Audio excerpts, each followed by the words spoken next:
तो सूर्य उदय होने से पहले आपको उठना पड़ेगा और न्यूट्रीचार्ज को आगे बढ़ाना पड़ेगा।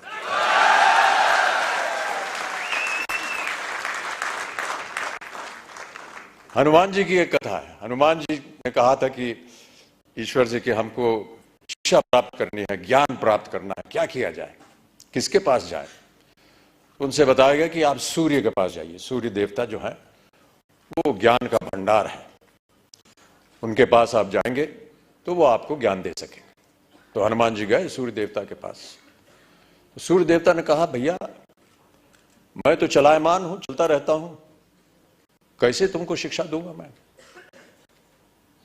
तो हनुमान जी ने कहा कि आप ज्ञान मुझे देते जाइए और चलते रहिए, मैं आपके सामने उल्टा होकर के चलूंगा।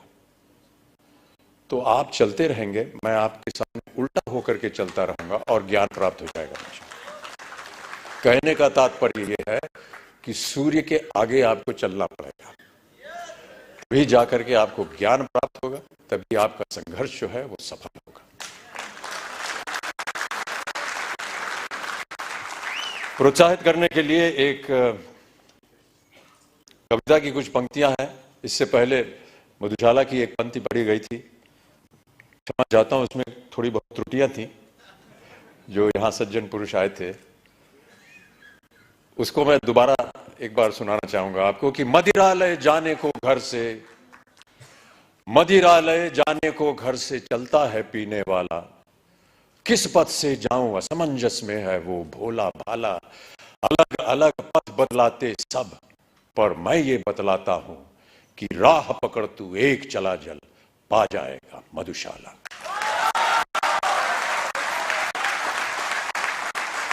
एक और बहुत सुंदर कविता है, उसके कुछ क्षण पढ़ देता हूं आपके लिए। यह है, लहरों से डरकर नौका पार नहीं होती और कोशिश करने वालों की कभी हार नहीं होती।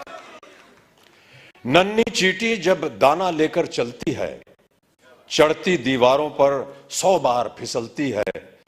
मन का विश्वास रगों में साहस भरता है, चढ़कर गिरना गिरकर चढ़ना न अखरता है। आखिर उसकी मेहनत बेकार नहीं होती, कोशिश करने वालों की कभी हार नहीं होती।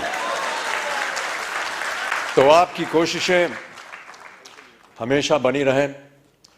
आपका सहयोग रहा है। जिनको भी आज पुरस्कार दिया गया है उनको मैं अपनी ओर से एक खास बधाई देता हूं और उम्मीद करता हूं कि इसी तरह हर कार्यक्रम में आपके साथ जब मैं आऊं तो और भी लोग पुरस्कार प्राप्त करने के लायक हों और मैं उनके साथ उन्हें पुरस्कार दे सकूं, उन्हें प्रोत्साहित कर सकूं। अंत में जाने से पहले बाबूजी की एक और कविता की कुछ पंक्तियां आपको सुनाना चाहूंगा। इस कविता का शीर्षक है अग्निपथ।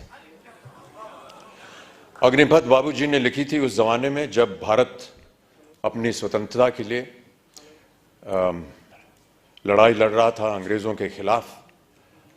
तो भारत की जनता को प्रोत्साहित करने के लिए उन्होंने ये कविता लिखी थी। लेकिन मेरा ऐसा मानना है कि ये एक ऐसी कविता है जो हर क्षण, हर वर्ष, हर युग में उसका एक ही मायने निकलता है, प्रोत्साहित करती है जनता को। तो आपको भी मैं प्रोत्साहित करने के तौर पर अग्निपथ की कुछ पंक्तियां सुना देता हूं कि अग्निपथ अग्निपथ अग्निपथ, वृक्ष हो भले खड़े, हो बड़े हो घने, एक पत्र छाह भी मांग मत मांग मत मांग मत। अग्निपथ अग्निपथ अग्निपथ, तू न रुकेगा कभी, तू न मुड़ेगा कभी, तू न झुकेगा कभी, कर शपथ कर शपथ कर शपथ। अग्निपथ अग्निपथ अग्निपथ, ये महामनुष्य है, चल रहा मनुष्य है, अश्रु श्वेद रक्त से लथपथ लथपथ लथपथ। अग्निपथ अग्निपथ अग्निपथ। मैं आशा करता हूं कि आप सब इस अग्निपथ को स्वीकारें और इस पथ पर चलकर अपने श्रम से, अपने कार्य से इस अग्नि परीक्षा को पार करें और आरसीएम को और न्यूट्रीचार्ज को एक ऐसी ऊंचाई पर पहुंचाएं जहां विश्व भर में इसका नाम हो। बहुत सारे पुरस्कार इसको पहले भी मिल चुके हैं, लेकिन पुरस्कारों से ज़्यादा हमें मेहनत करनी होगी। पुरस्कार मिलते रहेंगे, आते रहेंगे, लेकिन सबसे बड़ा पुरस्कार वो होता है जब आपको अपने मन के अंदर ये सांत्वना मिलती है कि हमने जो मेहनत की वो पुरस्कार के लायक थी। बहुत बहुत धन्यवाद। और जैसा कि मैंने कहा, अब मैं आपके परिवार का एक सदस्य हो गया हूं। कभी भी आप हमको बुलाएंगे तो मैं आपके सामने हाजिर होऊंगा और आपके साथ मिल करके न्यूट्रीचार्ज को आगे बढ़ाएंगे, आरसीएम को आगे बढ़ाएंगे। बहुत बहुत धन्यवाद।